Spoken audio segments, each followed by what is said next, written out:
Salut, c'est Greta et dans cette vidéo, on va parler de la constipation et je vais te raconter l'histoire d'une dame qui est venue me voir. C'est une personne âgée qui a 75 ans et donc qui est venue me voir avec le problème de la constipation.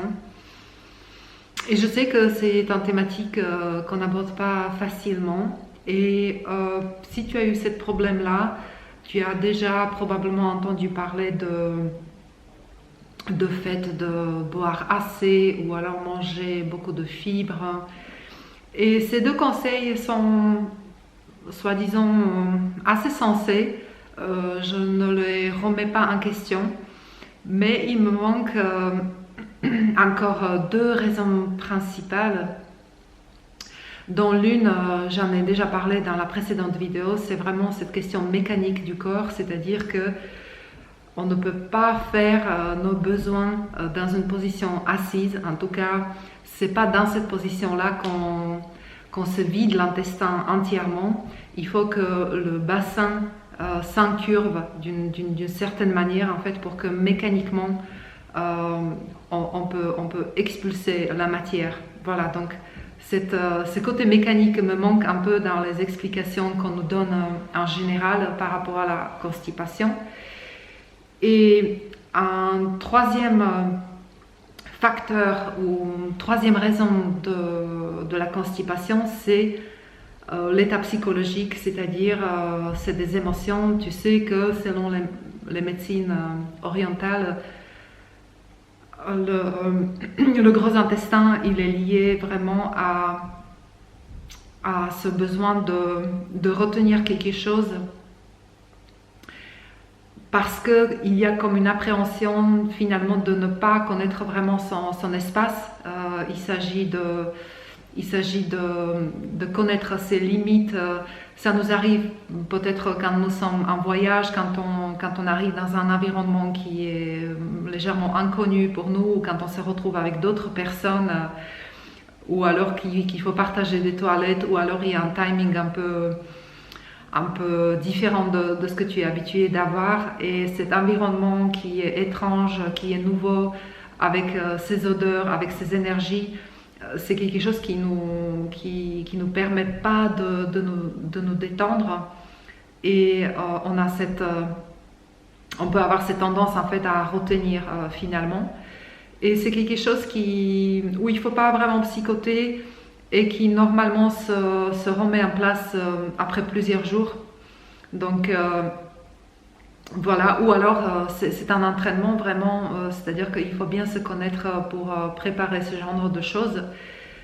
Et pour cela, ça peut être vraiment une bonne idée, par exemple, de prendre le psyllium un tout petit peu avant ou même pendant ton séjour dans un environnement étrange. Donc le psyllium, tu verras, c'est un produit qu'on achète dans des magasins bio ou même dans des pharmacies. C'est soi-disant un laxatif qui est naturel et qui n'a pas des effets secondaires.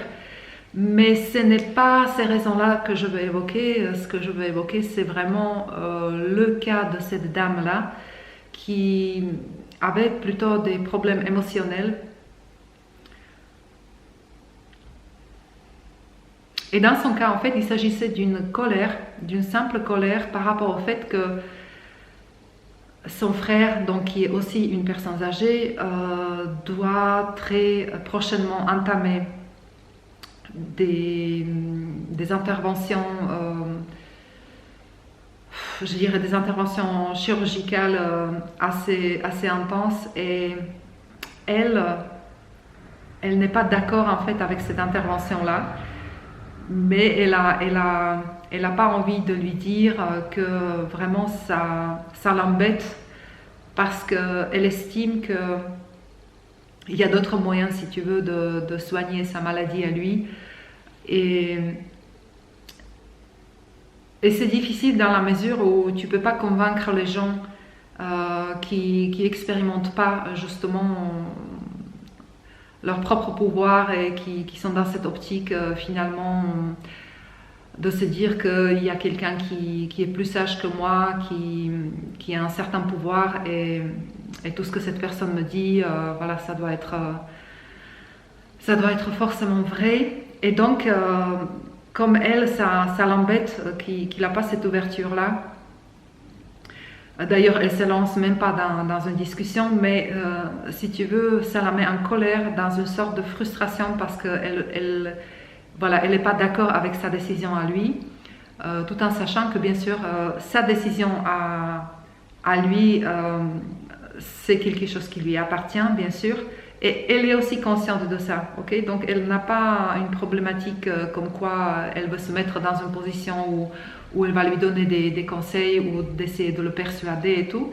Mais tout simplement, c'est une colère qu'elle retient, c'est une colère qui est liée plutôt à l'impuissance, qui est liée à l'impuissance et derrière, après cette discussion que j'ai eue avec elle, parce que c'est très très important de connaître vraiment ce que la personne ressent en fait.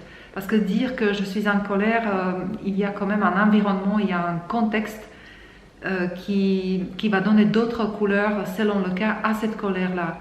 Donc sa colère à elle, c'est vraiment lié au fait que déjà, elle est impuissante, c'est-à-dire elle sait pertinemment que son frère, il ne va jamais changer d'opinion.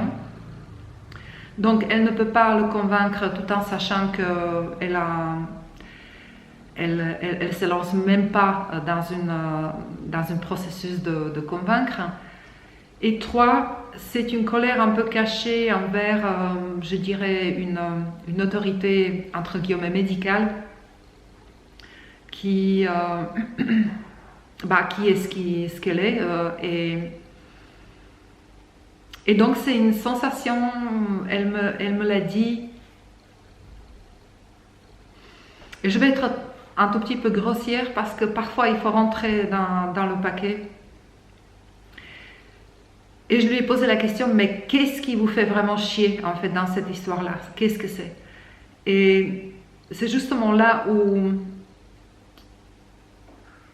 je pense qu'il faut avoir vraiment cette honnêteté radicale et examiner cette émotion-là. Et donc finalement sa sensation à elle, c'est vraiment d'avoir l'impression qu'on lui ait fait à elle un sale coup, c'est-à-dire qu'elle se sent trahie en quelque sorte. Il y a une couleur de trahison et aussi d'une certaine impression de l'injustice en fait. C'est pas juste qu'il y a un système qui a un pouvoir sur son frère et son frère il est si aveugle qu'il veut pas écouter ou qu'il veut pas veut pas écouter d'autres alternatives. Et donc voilà, c'est une sensation de... Elle s'est exprimée comme ça, c'est comme si on lui ait fait un sale coup. Et tu vois bien cette expression sale coup et puis la constipation, c'est vraiment ça. C'est vraiment cette sensation-là. Et examiner vraiment à fond ce genre de situation de la vie nous permet mieux comprendre en fait d'où viennent les symptômes physiques, comment elles se manifestent. Et pour moi personnellement, ça me permet ensuite de diriger vraiment ma séance de shiatsu parce que le fait que je comprenne finalement cette émotion-là, cette sensation-là, cette expression-là, et comment elle est liée justement à sa problématique, ça me permet de mieux ensuite élaborer une stratégie de ma séance de shiatsu et aussi mais ça c'est quelque chose qui est difficile pour moi à expliquer, du ressenti que je vais sentir pendant la séance de shiatsu. Parce qu'il y a d'autres choses sur lesquelles je n'ai pas de contrôle et qui vient comme ça. Je ne sais pas, quelqu'un qui est un scientifique ou qui travaille avec l'hypnose ou des états modifiés ou dans la spiritualité. Je ne sais pas trop comment nommer ce genre de choses, mais on peut expliquer ces choses-là qui nous viennent, on ne sait pas d'où, d'un autre état. Et il y a vraiment des connaissances qui arrivent en forme de l'intuition. Et dans ces cas-là, mes gestes, la séance que je vais faire, les techniques que je vais employer vont vraiment focuser sur ça. Voilà.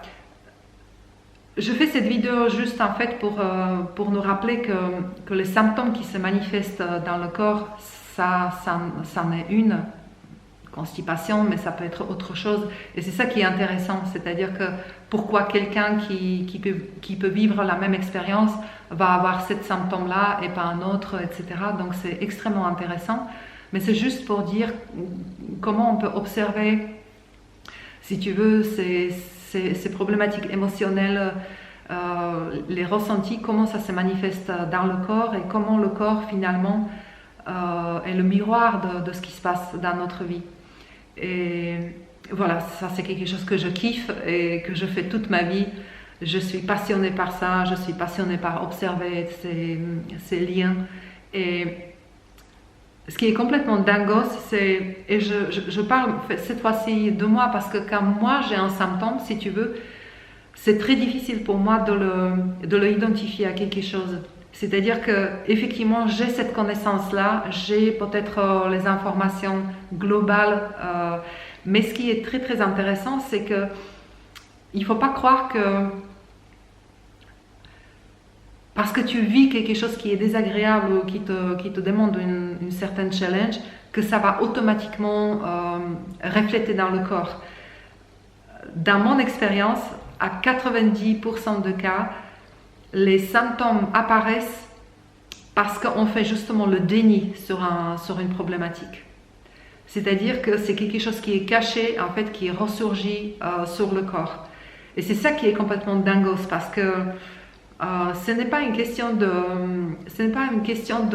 réflexion, c'est une question de presque l'inconscience. Et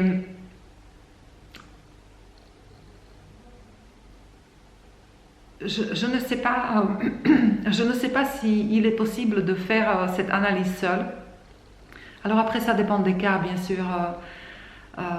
Il y a certaines choses qui sont très facilement interprétables, mais il y a d'autres choses où c'est un peu plus délicat.